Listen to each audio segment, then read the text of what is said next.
मंच को प्रणाम करती हूँ, पूरे सदन को प्रणाम करती हूँ। गुफ्तगू खामोशियों की मैं सुनना चाहती हूँ। गुफ्तगू खामोशियों की मैं सुनना चाहती हूँ। जो अंधेरे में छिपा है वो उजाला चाहती हूँ। इस धरा पर ही बना दूं एक गगन ये चाह मेरी। इस धरा पर ही बना दूं एक गगन ये चाह मेरी।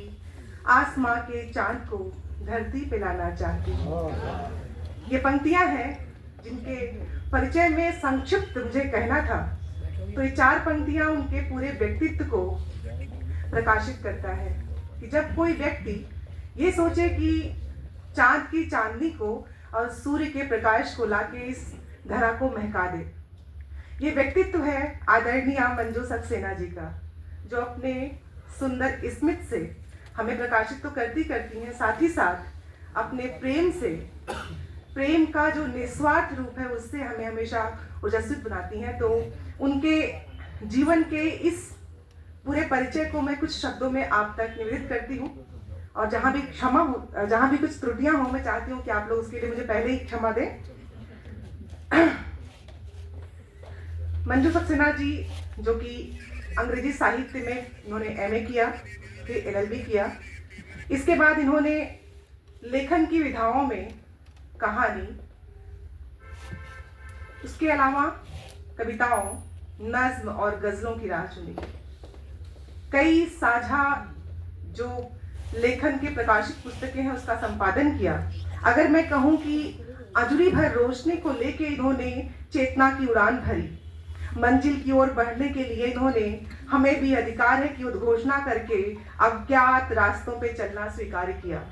इन्होंने ये माना कि अगीत जो महके फूल के होते हैं, उनके अनछुए छुअन को जीवन के रंग में डालकर तेरे बिन मैं नहीं बल्कि ये जीवन तेरा हो जाएगा। ये घोषणा करती है कि येरी मैं तो प्रेम दीवानी, जो जीवन के रंग में मोगरा महका के मानूंगी। ये है हमारी आदरणीय मंजू सक्सेना जी। मैंने जिन विशेषणों और जिन शब्दों का प्रयोग किया उनके पुस्तकों के नाम हैं, जिनके शीर्षक के द्वारा उन्होंने अपने उस जीवन की शुरुआत और प्रारंभ किया, जिनके शीर्षक उनके जीवन के उस उन्मेष को दिखाते हैं कि वो साहित्यिक रूप से अपने जीवन के उस पथ को कितने बेहतर तरीके से प्रशस्त कर रहे हैं।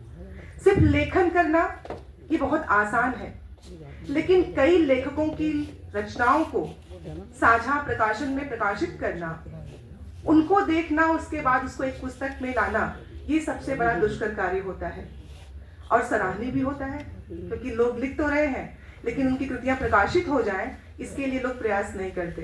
तो इनका ये प्रयास साझा संग्रहों में कई किताबों के रूप में दिखाई पड़ता है, जिसमें से मुख्य है मंजिल की ओर, रुखसाएं गजल, कारवाएं गजल, आरणी काव्य वारिधि, उन्मेष, हमें भी अधिकार है, ढाई आखर, अगीत काव्य के 14 रत्न, संतुलित कहानियां, धरा से गगन तक और अजूरी भर रोशनी, अगीतांजलि। इनकी प्रकाशित कृतियां हैं जिसमें उद्घोषणा है इनके जीवन में खुद की कि येरी मैं तो प्रेम दीवानी। ये कहती हैं कि महके फूल अगीत के।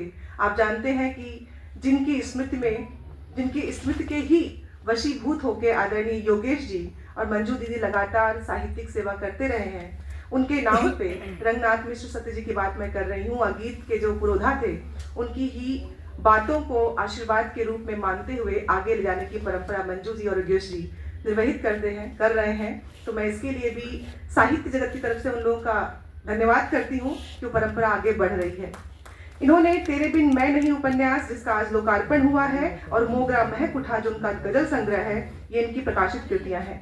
संपादन में चेतना की उड़ान, मन के कोरे कागज पर और सिद्धेश्वर की गजलें, ये इनकी संपादित पुस्तकें हैं। और अगर कहा जाए कि व्यक्ति जो कुछ लिखता है उसका व्यक्तित्व उसमें निरूपित होता है, तो जब भूमिका में इन्होंने किसी भी रचना के बारे में जो लिखा है वो उनके जीवन के उस विनम्रता को दिखाता है, जो उनके गजलों में, कहानियों में, और जो उपन्यास जिसको हम आगे पढ़ेंगे उसमें कहीं न कहीं जीवन के उन अनछुए पलों को निरूपित करता है, रूपायित करता है, जो जीवन की असल सच्चाइयों को, यथार्थ के उस क्रूरतम सच को बहुत ही सुंदर तरीके से पिरोने का प्रयास किया है।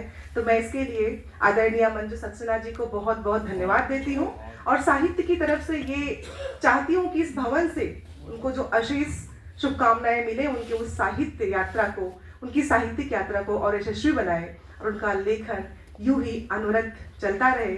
और इस बार 3 किताबों का हुआ है, अगली बार उससे अधिकतम संख्या हो और इनकी लेखनी यूं सतत साहित्य की सेवा करती रही। बहुत बहुत धन्यवाद, बहुत आभार।